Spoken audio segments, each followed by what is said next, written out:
Nouvelle édition du journal sur Ecopolis Télévision. Mesdames, Messieurs, merci de nous y rejoindre. Tout de suite, les grandes lignes de l'actualité. Lancement de la campagne agricole 2025-2026. Le go de ces activités a été donné par le chef de l'État à Macao dans la commune de Maluku. L'objectif est de renforcer durablement la sécurité alimentaire nationale. Initiative de paix portée par la Fondation Thabo Mbeki. Kinshasa juge inopportune cette démarche. Il place en priorité les processus de Washington et Doha, ainsi que les efforts de confession religieuse pour la résolution des conflits dans l'est du pays. Sécurité au Congo central après affrontement jeudi entre population et forces de l'ordre à Boma.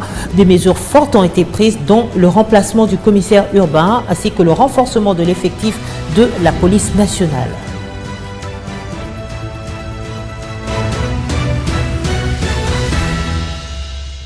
Le président de la République, Félix-Antoine Tshisekedi, a lancé jeudi 28 août la saison agricole 2025-2026. Le go de ces activités a été donné à Macao dans la commune de Maluku et concerne toutes les 26 provinces de la République démocratique du Congo.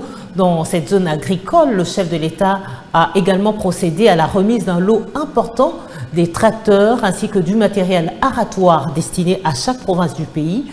La cérémonie a eu lieu en présence de plusieurs membres du gouvernement, du personnel agricole, des planteurs et agriculteurs. Dans son allocution de circonstance, le ministre d'État en charge de l'agriculture et sécurité alimentaire, Moïndo Zangui, s'est réjoui des 10% du budget national affecté par le gouvernement au secteur de l'agriculture, conformément à l'engagement de Maputo pour l'autosuffisance alimentaire. Je vous propose de l'écouter.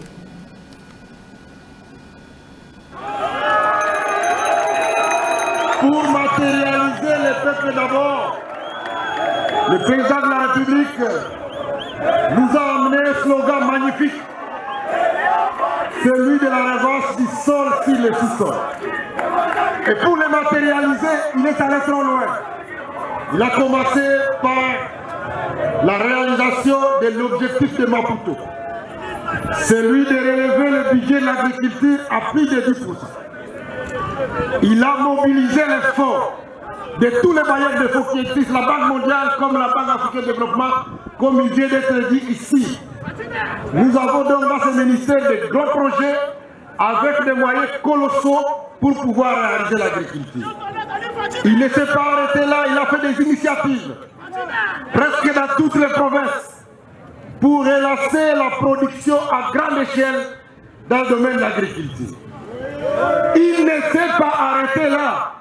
Il a fait une commande colossale des engrais agricoles, les tracteurs que vous voyez devant vous.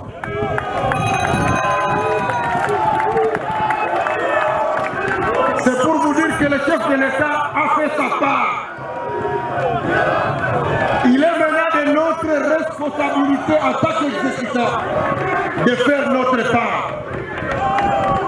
C'est ainsi que je vais profiter de ce moment pour remercier tous les autres ministres de l'agriculture qui sont passés dans ce ministère sous le règne de Fatih Beto.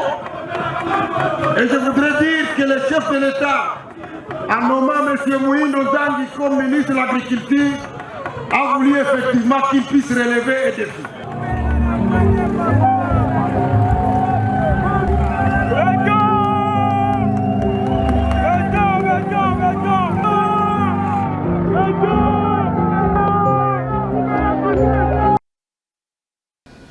Dans l'actualité également, coup de frein dans le processus de paix, le gouvernement de la République démocratique du Congo ferme la porte aux discussions de l'initiative régionale de Thabo Mbeki, l'ancien président sud-africain, initiative aux couleurs de Sun City 2. Kinshasa juge cette initiative inopportune et y réserve une fin de non-recevoir, déclaration faite jeudi face à la presse par le porte-parole du gouvernement, Patrick Muyaya. D'abord, c'est une main mal placée.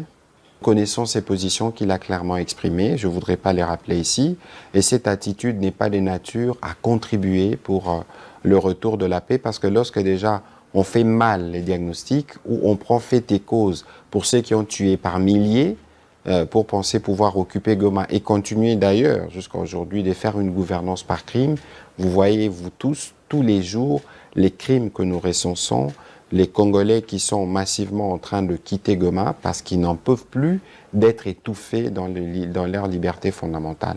Et nous pensons véritablement que quelles que soient ces intentions, ça ne nous intéresse pas et il n'y a aucune personnalité dans les institutions actuelles, ni les conseils spéciaux du président de la République, encore moins le président de l'Assemblée nationale, qui ne pourra participer à ces discussions. C'est une invitation que nous faisons aux uns aux autres de considérer que nous devons ensemble vivre en communauté, quelle que soit l'origine des uns des autres. Je dois rappeler que les colonels, Munyamulenge, ici, il faut que je m'exprime ainsi, était un colonel de FARDC. Et donc, il n'y a pas de besoin qu'autour des obsèques, il y ait des situations de cette nature-là. C'est ici donc l'occasion d'inviter les uns les autres au calme et à l'apaisement. Aujourd'hui, le président de la République, dans son rôle des garants du bon fonctionnement des institutions à travers l'article 69, pourra disposer pour voir dans quelle mesure ces idées peuvent venir en appui à ce qui s'est fait à Washington et à Doha. Je rappelle que l'origine de la crise est d'abord sécuritaire du fait de l'agression du Rwanda. Et les questions principales liées à cette situation d'agression ont déjà plus ou moins trouvé la solution sur papier en parlant de l'accord de Washington, et nous aurons une solution sur papier bientôt en fonction par rapport au processus de Doha.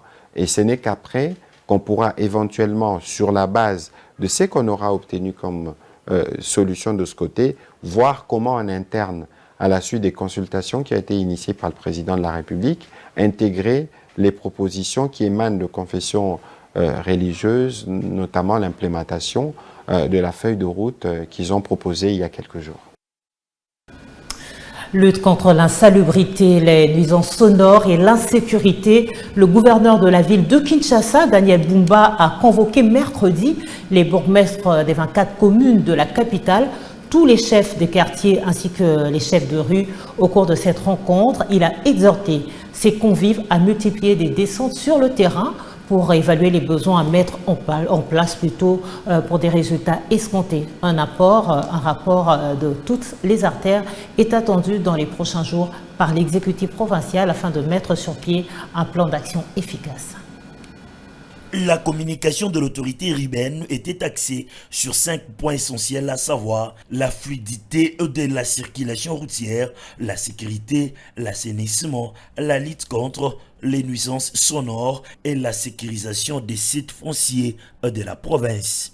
Au sujet de la circulation routière, a enjoint les bourgmestres et chefs de quartier à mettre en place des voies de déviation pour atténuer les embouteillages et la gêne occasionnée par les travaux de réhabilitation et construction des routes, surtout à la l'aube de la rentrée scolaire.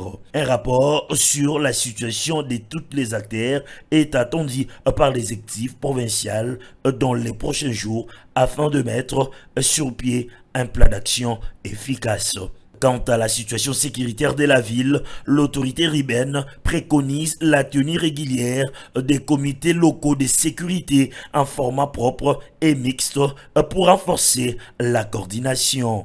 Le gouverneur a invité les bourgmestres à multiplier des descentes sur le terrain pour évaluer les besoins et les risques, à mettre en place des patrouilles pour sécuriser les zones scolaires et promouvoir une collaboration accrue entre les services de sécurité par un partage efficace des informations. Le gouverneur Bumba a également souhaité l'implication totale dans la lutte contre les nuisances sonores de ses interlocuteurs par le renforcement de mesures visant à réduire cette pratique, mais également à sécuriser les sites fonciers et agricoles, les espaces des maraîchères et les terrains réservés aux projets énergétiques ou immobiliers, plus particulièrement dans les communes de Lantsele, Maluku, Mongafula, Massina et Ndjili. Direction la province du Congo central, 4 morts, plusieurs blessés et des dégâts matériels importants. C'est le bilan des échauffourées enregistrées jeudi dans la ville de Boma entre les manifestants et les éléments de la police nationale. À la base, le mécontentement de la population face à la complicité présumée des autorités de police nationale Boma dans le regain de l'insécurité dans cette ville. Après rapport, le gouverneur de province y a dépêché une délégation dont le ministre de l'Intérieur et le commissaire provincial intérimaire de la police nationale pour calmer la situation. Saturna Djembe pour les détails.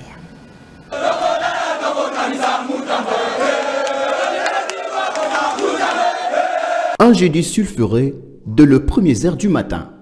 Les jeunes rassemblés comme un seul homme expriment leur ras-le-bol face à l'insécurité grandissante dans la ville portuaire de Boma, située à 120 km de Matadi, chef-lieu du Congo central, réputée pourtant province apaisée. La population fustige la complicité des autorités de la police dans le regain de l'insécurité qui gangrène la ville de Boma et exige leur remplacement immédiat.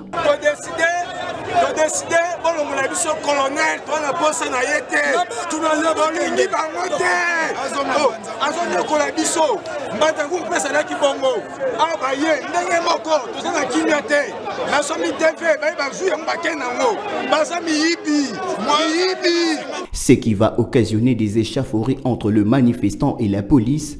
Les bilans affichent 4 morts, dont un agent de la police et 3 civils. La maire de la ville tente de jouer aux sapeurs-pompiers, mais les esprits restent surchauffés.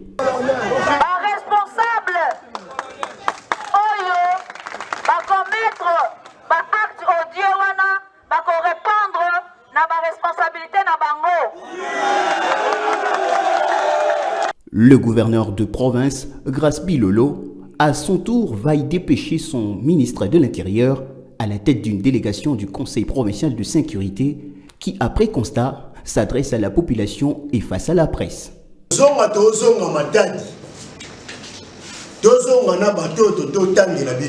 Colonel Paul Mouilambu, colonel Blaise, major Seper Zizi.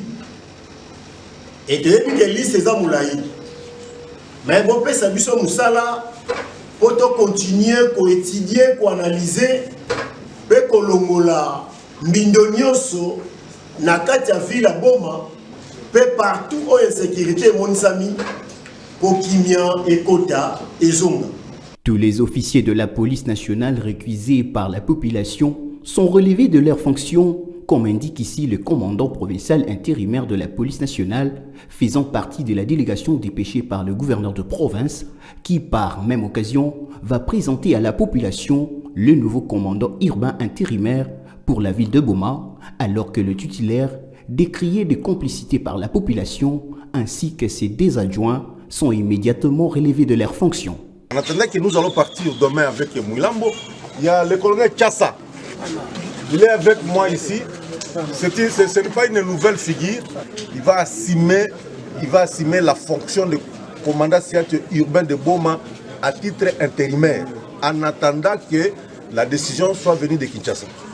Après l'annonce de toutes ces mesures du gouverneur de province, le calme est revenu à Boma. Il reste à observer l'application de toutes les décisions prises et à la nouvelle équipe à la tête de la police nationale de relever le défi de l'insécurité dans la ville portuaire de Boma. Démission volontaire du capitaine Junior Mbosso, chargé des renseignements à la Légion nationale d'intervention LNI. Un point de presse a été organisé jeudi à Kinshasa par la police nationale congolaise pour fixer l'opinion sur l'arrestation du commissaire principal Junior Bosso qui, à travers une vidéo devenue virale, a annoncé son désistement devant la presse. Le porte-parole de la PNC, le commissaire divisionnaire adjoint Julien Mazungu, a précisé que le capitaine Junior Bosso est aux arrêts pour violation des dispositions légales régissant la police. Saturna Djembe. Je viens aujourd'hui faire cette vidéo pour annoncer, puisque j'ai déposé ma démission, je crois qu'elle a été refusée, mais je viens le dire devant toute la communauté congolaise, où qu'elle soit dans le monde. Viral sur la toile, le fils du deuxième vice-président de l'Assemblée nationale, le commissaire principal Junior Mbosso Kazadi, annonce sa démission de la police nationale congolaise, dont il est le chargé de renseignement à la Légion nationale d'intervention, fustigeant la corruption, complicité de meurtre, dont fait l'objet de ses collègues en dépit de plusieurs rapports déposés auprès de sa hiérarchie. 48 heures après, face aux réactions suscitées par cette annonce inattendue, la police nationale a tenu à clarifier la démarche du commissaire qui viole les textes légaux sans la PNC. Par conséquent, il est aux arrêts et fait l'objet de l'ouverture d'une procédure disciplinaire. Je vous annonce que l'officier mis en cause a été appréhendé et se trouve en ce moment à la disposition de la direction des renseignements généraux de la police nationale, où il est placé sous un interrogatoire serré, à l'issue duquel sera décidé le sort disciplinaire et ou pénal qui lui sera réservé. Est-il permis à un officier de la police de démissionner sans être poursuivi et dans quelles conditions? Les directeurs chefs de service d'information et de la communication, porte-parole de la police, répond. S'agissant de la démission volontaire, l'article 229 de la loi précitée dispose que la démission volontaire est acceptée à condition que le policier ait accompli 5 ans de service continu au sein de la police nationale. Ce délai est augmenté de 3 ans pour les policiers ayant bénéficié d'une formation spécialisée pour le compte de la police nationale. La démission volontaire ne peut résulter que d'une demande écrite du policier marquant sa ferme volonté, non équivoque et inconditionnelle, de mettre définitivement fin à sa carrière. Cette demande, précise la loi, doit être adressée par la voie hiérarchique à l'autorité investie du pouvoir de nomination qui est tenue d'y répondre en ayant 3 mois. Passé ce délai, tranche la loi, le silence de l'autorité vaut acceptation tacite de la démission. Des dispositions claires qui, selon lui, ne s'appliquent pas au cadre de l'officier poursuivi. Au regard de son dossier personnel, disponible à la direction des ressources humaines et au service informatique de la police nationale, l'officier subalterne mis en cause a intégré la police nationale en 2022 à l'issue de son identification biométrique et ne peut donc pas prétendre introduire une quelconque demande de démission volontaire. Visiblement donc, cet officier subalterne n'est nullement éligible à la démission volontaire à la date de la publication de sa vidéo. La police nationale congolaise rappelle à ses agents comme à l'opinion publique que la démission d'un officier de la police obéit à des règles strictes, loin des effets médiatiques, et que toute violation expose son auteur à des sanctions exemplaires. Justice à présent, début du procès jeudi dernier à la cour militaire de Kinshasa-Gombe de la commissaire supérieure principale Françoise Mouniaro Guerrero, directrice adjointe en charge de la protection civile à la police nationale pour haute trahison, violation de consignes, complicité avec un mouvement insurrectionnel qui est le M23, arrêté depuis Lubumbashi avec 3 de ses complices par la DEMIAB et transféré à Kinshasa. L'ancienne commandant adjointe de la police nationale Nord Kivu était face à la cour ainsi que ses 3 complices dont Nzorogizé Rwakabara, Emmanuel, un opérateur économique qui ont des activités en RDC, et au Rwanda, Lengangana Wakonde, PACOM, directeur général par intérim à la Régie des eaux pour la région du Grand Katanga, le commissaire Bikulu Mpwepu. Tous ont été arrêtés à Lubumbashi le 9 novembre 2024 alors qu'ils s'apprêtaient à installer l'AFC dans le chef-lieu du Haut-Katanga. Dossier à suivre.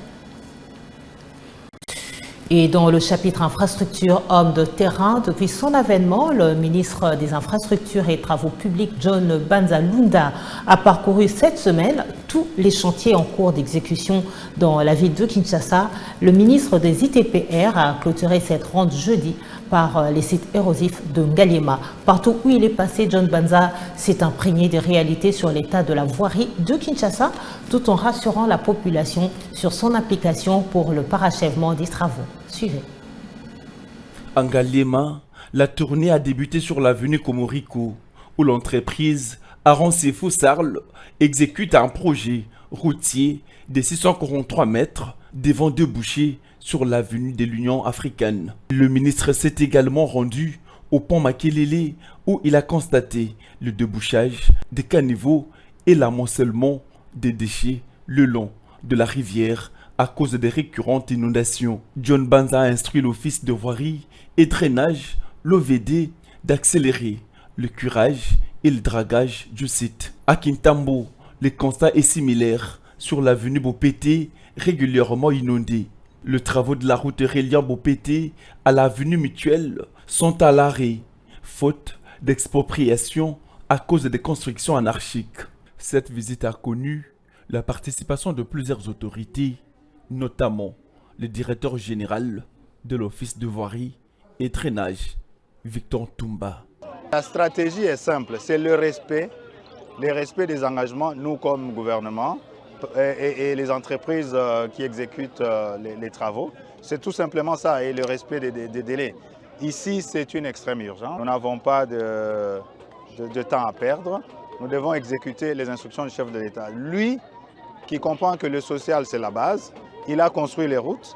Et là aussi, la population, on l'invite à un devoir citoyen de protéger ses ouvrages et en ne jetant pas les immondices. Ça, ce ne sont pas les autorités qui vont faire ça. C'est nous, comme population, qui devons aussi faire notre part des choses. Le périple s'est achevé au pont Lubudi, mené par l'ensemble dû à une érosion, ainsi qu'au pont Lubudi 2, reliant Konluka à Bandolungwa. Le ministre a insisté sur des solutions rapides et sur l'importance de ces infrastructures pour désenclaver le quartier.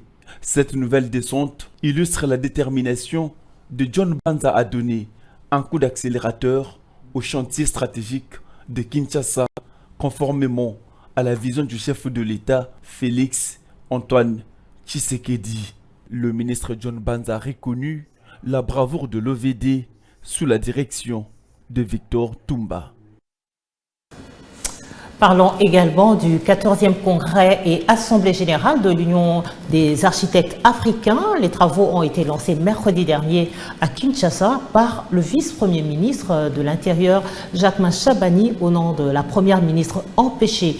Plus de 1500 architectes venus de 40 pays africains ont pris part à ces assises organisées sous le thème « Résilience des villes africaines face à l'exploitation minière et industrielle et face aux catastrophes naturelles ». La question de la construction dans les zones sismiques ou volcaniques et celle de la construction des villes dans les zones industrielles ou minières sont des réalités qui touchent plusieurs pays africains. L'Organisation nationale des architectes de la RDC s'est penchée sur ces réalités. La résilience des villes africaines face à tous ces défis, c'est le maître mot de cette 14e édition qui met autour d'une table les génies de la créativité du monde bâti, comme l'ont si bien souligné les différents intervenants à cette cérémonie d'ouverture des travaux, dont le secrétaire général de l'ONA RDC, ainsi que son président. Le secrétaire général est le président de l'Union des architectes de l'Afrique qui plaide pour des idées fortes et de partenariats solides afin de bâtir des cités résilientes et durables en Afrique. Dans son mot, le ministre d'État, ministre de l'Urbanisme et Habitat, a rappelé l'engagement du chef de l'État, Félix Tshisekedi, par le gouvernement dans la transformation et la modernisation des villes congolaises. Conscient des défis liés à l'urbanisation des villes africaines, Alexis Guissaro-Mouvouni plaide pour le changement de paradigme, la réinvention de l'urbanisme africain. En RDC, 2 villes symbolisent ces défis, Kinshasa et Kolwezi, a-t-il souligné. En ce début du XXIe siècle, l'Afrique connaît une urbanisation sans précédent. nos métropoles s'élargissent, nos capitales vibrent d'énergie et de nouvelles villes émergent, entraînant des transformations rapides dans nos paysages, nos modes de vie et nos cultures. C'est le vice-premier ministre en charge de l'Intérieur qui a ouvert ses travaux au nom de la première ministre empêchée. Une opportunité d'échanger sur une problématique d'actualité qui préoccupe le continent africain. Plus de 11 pays sont représentés à cet événement majeur de l'architecte africain. La visite guidée des stands installés dans l'enceinte du Centre culturel et artistique de pays d'Afrique centrale a bouclé la boucle de cette première partie des activités. Des panels et des ateliers sur les approches inclusives sur la résilience sont prévus au cours des travaux. C'est un plaisir de vous avoir accompagné. On se retrouve très vite la semaine prochaine. D'ici là, portez-vous bien. Excellent week-end à tous.